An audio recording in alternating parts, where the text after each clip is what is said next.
Hello friends, ફરી એક વખત પંડ્યાસ હોમ કિચનમાં આપનું સ્વાગત છે। આજે આપણે બનાવીશું ખૂબ જ અલગ રીતથી વઘારેલા ભાત। તો ચાલો આપણે તેની રેસીપી જોઈએ। સૌથી પહેલા મેં અહીંયા એક પેનમાં 3 મોટા ચમચા તેલ લઈ લીધું છે અને તેમાં હું રાઈ, જીરું, મીઠા લીમડાના પાન અને હિંગથી પહેલા હું વઘાર કરી લઈશ। અને ત્યાર પછી સૌથી પહેલા હું તેમાં ડુંગળી અને બટેટા એડ કરી દઈશ અને તેને સાતળવા દઈશ 5 થી 7 મિનિટ સુધી। જ્યાં સુધી આપણું બટેટું અને ડુંગળી છે તે એકદમ વ્યવસ્થિત રીતે સતળાઈ જાય, જે તમને વિડીયોમાં દેખાઈ શકે છે કે બટેટું છે તે એકદમ નરમ થઈ ગયું છે। ત્યાર પછી તેમાં આપણે કેપ્સિકમ અને ટોમેટો નાખી દઈશું અને વ્યવસ્થિત રીતે મિક્સ કરીને એને ફરી એક વખત 4 થી 5 મિનિટ માટે સાતળવા દઈશું।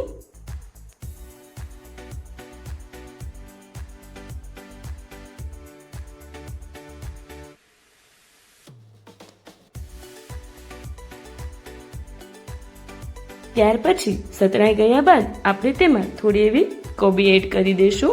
તમે તમારી કોઈ પણ મનપસંદ આમાં વેજીટેબલ્સ છે તે યુઝ કરી શકો છો।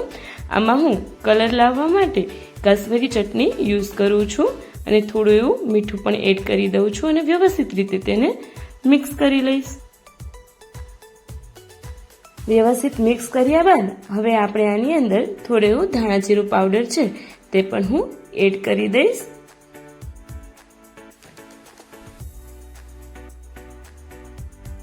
અને ફરી વખત એને મિક્સ કરી લઈશ। હવે હું આમાં મેગી મસાલો એડ કરું છું।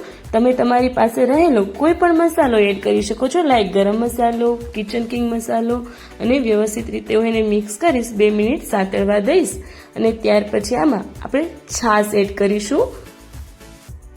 બહુ ખાટી પણ નહીં અને સાવ મોળી પણ નહીં, એવી રીતે છાશ એડ કરવાની છે અને એને 5 થી 7 મિનિટ મસ્ત રીતે સાતળવા દેવાનું છે।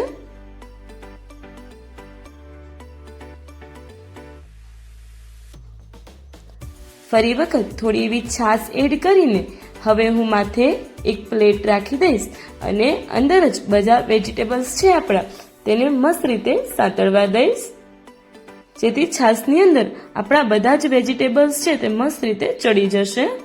જે તમે વિડીયોમાં જોઈ શકો છો, બધી જ છાશ છે તે આપણી વેજીટેબલ્સે પી લીધી છે અને મસ્ત રીતે ચડી ગયા છે।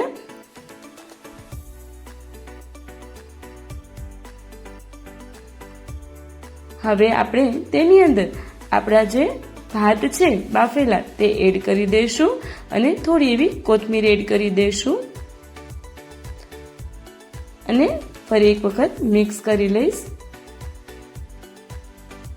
આમાં મેં હળદરનો ઉપયોગ નથી કર્યો કારણ કે કાશ્મીરી ચટણી છે તો આપણને એકદમ કલરમાં ખૂબ જ પુલાવ જેવા લાગશે અને દેખાતા જ ખાવાનું મન થઈ જશે તેવા આપણા વઘારેલા ભાત બની જશે। મેં આ રેસીપીમાં હળદર છે તે સ્કીપ કરેલી છે, તમને પસંદ હોય તો તમે એડ પણ કરી શકો છો અને ખૂબ જ ઓછા સમયમાં આપણા મસ્ત છાશવાળા વઘારેલા ભાત છે તે રેડી છે।